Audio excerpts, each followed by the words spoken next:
तो अब मैं आता हूँ क्वेश्चन नंबर 56। ये भी क्वेश्चन कॉम्प्लेक्स एनालिसिस का। अब कॉम्प्लेक्स एनालिसिस में अगर आप चारों ऑप्शंस को देखोगे और मैं चारों ऑप्शंस को वेरीफाई करूंगा तो टॉपिक थोड़ा लंबा हो जाएगा और हर टॉपिक को पहले मुझे डिटेल में बताना पड़ेगा। इसलिए मैं बस सिर्फ आपका जिससे ऑप्शन करेक्ट हो जा रहा है और उससे रिलेटेड जो कुछ थोड़ा बहुत रूल लगा है मैं उतना ही बता के आपको आंसर दे रहा हूँ। ठीक है, ठीक। तो मैं क्वेश्चन नंबर 56 डिस्कस करता हूँ। तो देखो क्या है, f of z is equal to z minus sine z upon z square. तो आपके पास एक कोई कॉम्प्लेक्स फंक्शन दिया है f of z equal to sine z upon z square. ठीक है, तो आपसे क्या पूछा जा रहा है यहाँ पे देखो चार ऑप्शन दिया। पहले दिया है essential similarity at z equal to 0, दूसरा क्या दिया है removable similarity at z equal to 0, third आपके पास क्या लिखा है non isolated similarity at z equal to 0 and simple pole at z equal to 1। तो जेड इक्वल टू 1 पे सिंपल पोल कह रहा है। तो देखो सिंपल पोल होने के लिए आपके पास क्या होना चाहिए, देखो किसी भी पॉइंट का अगर मैं कुछ पॉइंट यहाँ पे डिस्कस कर दे रहा हूँ। ठीक है, तो पहले देखो सिंपल पोल। सिंपल पोल के लिए क्या कहता है, जैसे मान लो जेड इक्वल टू ए पे कोई फंक्शन है जिसके पास सिंपल पोल हो रहा हो तो क्या कहेगा लिमिट जेड टेंडिंग ए, ठीक है, f of z tends to infinity ये होगा। ठीक, ये आपके पास आएगा। और दूसरा चीज क्या करता है, अगर हम उसी फंक्शन में फिर क्या करें जेड माइनस ए से मल्टीप्लाई करते हैं एंड देन निकाले limit z tends to a f of z. तो क्या होगा कि कोई फाइनाइट क्वांटिटी आ जाएगी। ठीक है, कोई finite quantity I, may be मैंने बोला एल आ गई, इसकी लिमिट कुछ एग्जिस्ट कर रही है। तो अब हम यहाँ पे ए को क्या बोल लेते हैं, सिंपल पोल बोल लेते हैं। बट अगर से आप इस केस में देखोगे तो जेड इक्वल टू 1 करोगे तो ये क्वांटिटी इंफिनिटी को नहीं टेंड करेगा, इसलिए यहाँ पे ये सिंपल पोल तो नहीं है, इसलिए हम इसको इस ऑप्शन को तुरंत इनकरेक्ट बोल देते हैं। रिमूवेबल सिमिलरिटी क्या होती है ये भी मैं बता देता हूँ। तो देखो रिमूवेबल सिमिलरिटी क्या होती है, अगर कोई पॉइंट आपके पास मान लो जेड इक्वल टू ए हो, ठीक है, तो इस पॉइंट ए पे एफ ऑफ जेड रिमूवेबल कब होगा, limit z tends to a f of z is equal to l. कि मतलब क्या होगा, कोई ना कोई एक फाइनाइट क्वांटिटी आ जाएगी limit z tending a f of z equal to l. ठीक है, तो मतलब आप इसका लिमिट निकालोगे और लिमिट अगर कोई फाइनाइट क्वांटिटी आ जा रही है then you can say that कि जेड इक्वल टू ए पे ये क्या फंक्शन आपके पास कौन सी सिमिलरिटी कंसिस्ट किया हुआ है, रिमूवेबल सिमिलरिटी कंसिस्ट किया हुआ है। ठीक है, अब मैं इस क्वेश्चन पे आता हूँ। तो आपके पास देखो तो मैंने बता दिया, अभी इसको रहने देता हूँ बताने के लिए। ठीक है, तो रिमूवेबल सिमिलरिटी आपके पास कैसे निकालोगे, आप इसका चेक कर लो। तो क्या कह रहा है, f of z equal to आपके पास ये फंक्शन दिया है, तो अब आप निकालो limit z tends to 0 f of z is equal to limit z tends to 0 z minus sine z upon z square. ठीक है, चलो अगर हम 0 यहाँ पे पुट करें तो क्या आएगा हमारे पास, ये देखो 0 हो जाएगा, माइनस साइन 0 की वैल्यू 0 होती है और यहाँ पे क्या होगा जेड स्क्वायर मतलब इसकी भी वैल्यू 0 होगी। तो कैसा आपके पास बन रहा है 0/0 टाइप का, जो कि इंडिटरमिनेट फॉर्म है। तो हम क्या करेंगे लॉ हॉस्पिटल रूल लगा देंगे, एल हॉस्पिटल। तो क्या होगा यहाँ पे फिर से लिमिट जेड टेंड्स टू 0 और इसका आप क्या करोगे डिफरेंशिएशन कर दोगे। तो यहाँ पे क्या होगा जेड का डिफरेंशिएशन 1 हो जाएगा और साइन जेड का डिफरेंशिएशन cos जेड हो जाएगा। ठीक है, अपॉन और इसका डिफरेंशिएशन क्या हो जाएगा 2z हो जाएगा। ठीक है, अब फिर से हम क्या करते हैं लिमिट जेड टेंडिंग 0 यहाँ पे पुट करने का काम करते हैं। यहाँ पे क्या होगा, ये देखो 1 आ गया, ये आपके पास क्या होगा cos 0 की वैल्यू कितनी होती है 1 होती है, तो 1 माइनस 1 क्या आ जाएगा 0 हो गया ऊपर, और नीचे क्या 2z, ये भी क्वांटिटी आपके पास क्या आ गई 0 आ गई, फिर से 0/0 हो रहा है। फिर से हम लॉ हॉस्पिटल रूल लगा देंगे तो क्या आ जाएगा लिमिट जेड टेंड्स टू 0 और यहाँ पे आप करोगे तो cos जेड का आप डिफरेंशिएट पहले 1 का डिफरेंशिएशन करोगे तो 0 हो गया, cos का डिफरेंशिएशन करोगे तो क्या आएगा माइनस साइन जेड आ जाएगा और माइनस माइनस क्या हो गया प्लस हो गया साइन जेड अपॉन क्या हो जाएगा 2z का डिफरेंशिएशन 2e आ जाएगा।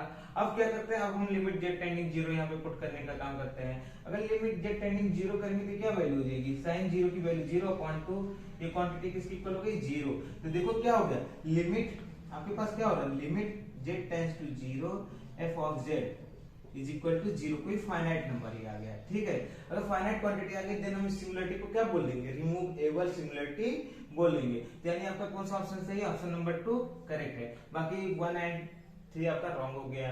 ठीक है, क्योंकि हमको यहाँ पे एक ही ऑप्शन करेक्ट करना है तो हम इसको करेक्ट करके आगे बढ़ जाएंगे। अब मैं आता हूँ नेक्स्ट क्वेश्चन पे दोस्तों। अगर आपको इनकी डिटेल इंफॉर्मेशन चाहिए आप कमेंट कीजिएगा वीडियो के कमेंट सेक्शन में कमेंट कीजिएगा, मैं इस पे डिटेल वीडियो आपको बना के दे दूंगा। ठीक है, तो मैं आता हूँ नेक्स्ट क्वेश्चन पे। अब मैं आता हूँ क्वेश्चन नंबर 57 पे। क्वेश्चन नंबर 57 देखो क्या कह रहा है, radius of convergence of power series summation n upon n plus 1 का square z to the power n is. तो इस पावर सीरीज का रेडियस ऑफ कन्वर्जेंस आपके पास क्या आएगा। तो देखो जब रेडियस ऑफ कन्वर्जेंस आपको निकालना हो, अगर ऐसा क्वेश्चन दिया है, मतलब क्या, summation an z to the power n, ऐसा सीरीज आपके पास दिया है, ऐसा पावर सीरीज दिया है, बस इसका रेडियस ऑफ कन्वर्जेंस निकालना है। Then r is equal to क्या हो जाएगा, radius of convergence r is equal to an upon an plus 1, ये हो गया। और यहाँ पे क्या लगा देंगे, limit n tends to infinity, ठीक है। तो ये आपके पास क्या आ जाएगा, रेडियस ऑफ कन्वर्जेंस आ जाएगा।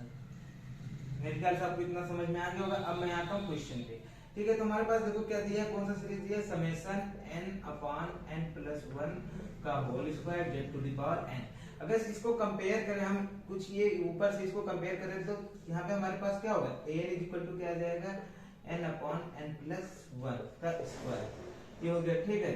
अब हम क्या करते हैं, an प्लस 1 लिख देते हैं, n plus 1 upon n plus 1 plus 1 का whole square is equal to क्या आ जाएगा, n plus 1 upon n plus 2 का होल स्क्वायर। मेरे ख्याल से इतना आपको समझ में आ गया होगा। ये an की वैल्यू आ गई, ये an प्लस 1 की वैल्यू आ गई। Now radius of convergence r is equal to क्या आ जाएगा आपके पास, limit n tends to infinity an upon an plus 1 is equal to limit n tends to infinity n square upon n plus 1 का whole square. ये आपके पास देखो an की वैल्यू है अपॉन an प्लस 1, तो क्या होगा, n प्लस 1 का whole square upon n plus 2 का होल स्क्वायर। मैंने ये अलग अलग कर दिया, सिर्फ सेपरेट कर दिया। अभी इसको और क्या ले सकते हैं, limit n tends to infinity n square, ये देखो नीचे वाला, ये देखो ये नीचे वाला जाएगा, यहाँ ऊपर चला जाएगा, तो क्या हो जाएगा, n प्लस 2 का whole square upon n plus 1। ये देखो 2 2 मिलके कितना हो जाएगा, पावर 4 हो जाएगा। अब आप क्या कर सकते हो, आप n यहाँ पे और यहाँ पे n कॉमन ले सकते हो, तो आप क्या आएगा आपके पास, limit n tends to infinity n to the power 4 हो गया आपके पास। यहाँ पे क्या आ जाएगा, 1 प्लस 2 बाई n का स्क्वायर। और यहाँ पे अगर आप n कॉमन ले लेंगे, क्या आ जाएगा, n की पावर 4, 1 प्लस 1 बाई n और टू द पावर 4। ये तो आपके पास आएगा ना, ठीक है। अब हम क्या करते हैं, n की पावर 4 n की पावर 4 कैंसिल हो गई। अब लिमिट n टेंडिंग इंफिनिटी, इसको हम सॉल्व कर लेंगे, तो क्या आ जाएगा, 1 प्लस 2 अपॉन इंफिनिटी का whole square upon 1 plus 1 upon infinity का की पावर 4। इसकी वैल्यू क्या आ जाएगी, 1 प्लस 0 का स्क्वायर अपॉन 1 प्लस 0 की पावर 4। तो इसकी वैल्यू आप सॉल्व करोगे, कितना आ जाएगा आपके पास, तो मैं यहाँ पे देखो लिख देता हूँ आंसर, तो कितना आ जाएगा, 1 का स्क्वायर अपॉन 1 का 1 की पावर 4 इज इक्वल टू 1। तो आपके पास क्या आ गई, r की वैल्यू कितनी आ गई, r की वैल्यू 1 आ गई। तो r की वैल्यू अगर 1 आ गई, तो यानी क्या हुआ, रेडियस ऑफ कन्वर्जेंस आपके पास कितना आ गया, अगर r की वैल्यू 1 है तो रेडियस ऑफ कन्वर्जेंस 1 आ जाएगा। तो आपका कौन सा ऑप्शन कर रहे थे, 4 का मतलब यहाँ पे क्या होगा, आपके पास देखो ऐसा ऑप्शन दिया रहेगा, A1 B2 C3 and D4। तो आप ये देखो A1 इसको टिक नहीं करना है आपको, देखो किस नंबर पे 1 दिया, 4 वाले नंबर पे 1 दिया है, तो यानी D को टिक करना है, ठीक है। तो मेरे ख्याल से आपको ये समझ में आ गया होगा 57। अब मैं आता हूँ नेक्स्ट क्वेश्चन पे। अब मैं आता हूँ नेक्स्ट क्वेश्चन, क्वेश्चन नंबर 59 पे। तो 59 बेसिकली देखो ये भी कॉम्प्लेक्स एनालिसिस का क्वेश्चन है, और इसमें क्या करना है, मैच करना है, ठीक है। तो देखो जब ऐसे क्वेश्चन को आपको सॉल्व करना हो मैच करने वाला, तो आप अगर ये हर मतलब ऑप्शन को मैच करने का काम करोगे, हर पार्ट को सॉल्व करके फिर मैच करोगे, तो क्वेश्चन आपका काफी लेंथी हो जाएगा और टाइम टेकन भी रहेगा, ठीक है। तो ऐसे क्वेश्चन में आप हमेशा एक ही काम करो कि पहले इन चारों में से देखो कि सबसे इजीली किसको इंटीग्रेट, किसको आप सॉल्व कर सकते हो। 4 ऑप्शन दिए रहेंगे, ऐसे 3-4 क्वेश्चन आपने देख लिया है, तो आप क्या करो, आप सबसे पहले ये देखो सबसे इजीली किसको सॉल्व कर सकते हो, किस वाले पार्ट को, तो पहले उस वाले पार्ट को सॉल्व करो, फिर उसके अकॉर्डिंग यहाँ पे क्या करो, यहाँ पे मिलाओ इसमें और इसमें मैच हो जाए। इसमें मैच होने के बाद आप इन चारों ऑप्शन में देखो, अगर हो सकता है जो आपने जिस इजी वाले पार्ट को सॉल्व किया वो हो सकता है उसके लिए चार अलग तरीके से मैच किए गए हों, तो आपका वहीं पे काम बन जाएगा कि आपके पास एक ऑप्शन मिल गया जिससे ये मैच कर रहा है, बाकी सबके सब डिस्कार्ड हो गया, आप टिक करके आगे बढ़ जाओगे। कुछ वैसे ही मैं इसको भी सॉल्व करूंगा। मैं यहाँ पे चार के चारों पार्ट को एक साथ सॉल्व नहीं करके दिखाऊंगा, वो इसलिए नहीं करूंगा क्योंकि अगर मैं चारों सॉल्व करूंगा तो वीडियो काफी लेंदी हो जाएगी। अगर आपको कंप्लीट सॉल्यूशन चाहिए, चारों ऑप्शंस को चेक करना है, तो आप कमेंट करो, मैं चार के चारों को सॉल्व करके वीडियो बना के आपको दे दूंगा, ठीक है। बट मैं सबसे पहले आपको ट्रिक बता रहा हूँ, वही तरीका मैं खुद अप्लाई करने वाला हूँ। मैं इसमें सबसे पहले देखता हूँ कि किसको मैं इजीली सॉल्व कर पाऊंगा, तो मैं इसको भी इजीली सॉल्व कर लूंगा, इसको भी कर लूंगा और इसको भी सॉल्व कर लूंगा, ए वाले को भी, ठीक है। और ये भी सॉल्व हो जाएगा इजीली, मैं इन तीनों को इजीली सॉल्व कर लूंगा। तो ए वाले को भी सॉल्व कर लूंगा। अब ए के अकॉर्डिंग देखूंगा यहाँ पे क्या है, यहाँ पे देखो ए के अकॉर्डिंग चारों ऑप्शंस अलग अलग बन रहे हैं। यानी अगर मैं ए को सॉल्व कर लेता हूँ तो मेरा यहाँ पे सॉल्व हो जाएगा काम, मेरा काम हो गया, क्वेश्चन सॉल्व हो जाएगा। तो ए को सॉल्व करने के लिए मैं क्या करता हूँ, तो सबसे पहले यहाँ पे देखता हूँ कि इसका रीजन क्या है। तो ये देखो क्या है, ये आपके पास एक सर्कल है, mod of z is equal to 1/2, यानी ये जो आपके पास सर्कल है ये ओरिजिन से पास होगा और इसकी रेडियस कितनी हो जाएगी, 1/2 होगा, ये -1/2 हो जाएगा, ठीक है। ये आपके पास सर्कल बना। अब आपको क्या करना है, अब आपको यही देखना रहता है अगर क्या है किसी क्लोज रीजन के अंदर कोई फंक्शन एनालिटिक होता है देन उसका इंटीग्रेशन उस क्लोज रीजन के अंदर 0 हो जाता है। और अगर फंक्शन सिमिलर होता है, कुछ पोल मिलते हैं, तो हमको क्या करना होता है, हमको उसमें कुछ मॉडिफाई करना होता है और सॉल्व करना होता है, ठीक है। तो अब यहाँ पे हम लोग देखते हैं ए के लिए। ए का अगर आप 0 निकालोगे, पोल निकालोगे तो z-3 is equal to 0 imply that z equal to 3/4।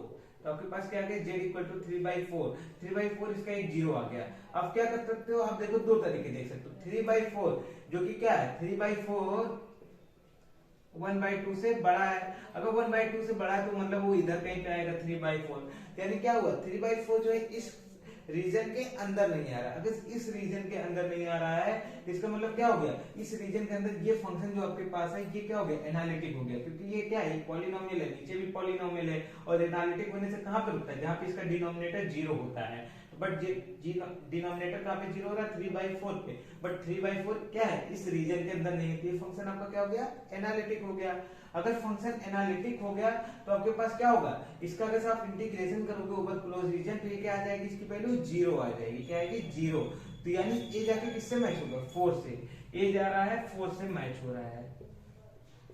यहाँ पे देखो एक मैंने क्या बताया, एक आप ऐसे फिगर बना के देख सकते थे कि ये पॉइंट इसके अंदर है कि नहीं, और दूसरा तरीका आपके पास क्या है जो कि मैंने इसके पहले किया था, जेड की जगह पे आप क्या करो, इस पॉइंट को रख दो, जो भी पॉइंट आपको दिया है, तो जेड की जगह पे आप रखो, क्या होगा, mod of 3/4 is equal to 3/4, और 3/4 ये देखो 1/2 से बड़ा है। मैंने क्या बोला था, अगर जेड की जगह पे आप पॉइंट को रख रहे हो और अगर वो क्वांटिटी इससे छोटी आ गई तो मतलब वो पॉइंट इस रीजन के, इसके रीजन के अंदर होगा, और अगर वो क्वांटिटी इससे बड़ी आ गई तो मतलब ये वाला पॉइंट जो रहेगा वो उस रीजन के बाहर लाई करेगा। तो यानी 3/4 क्या होगा, इस रीजन के बाहर लाई करेगा।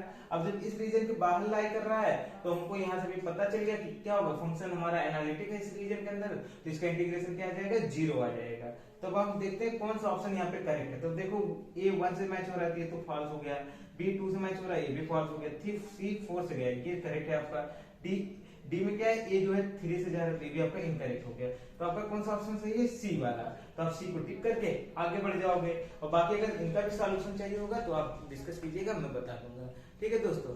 बाकी अगर आप चैनल पे नए हो तो प्लीज आप चैनल को सब्सक्राइब कर लीजिए, वीडियो को लाइक एंड शेयर कर दीजिए। थैंक यू दोस्तों, जय हिंद, वंदे मातरम।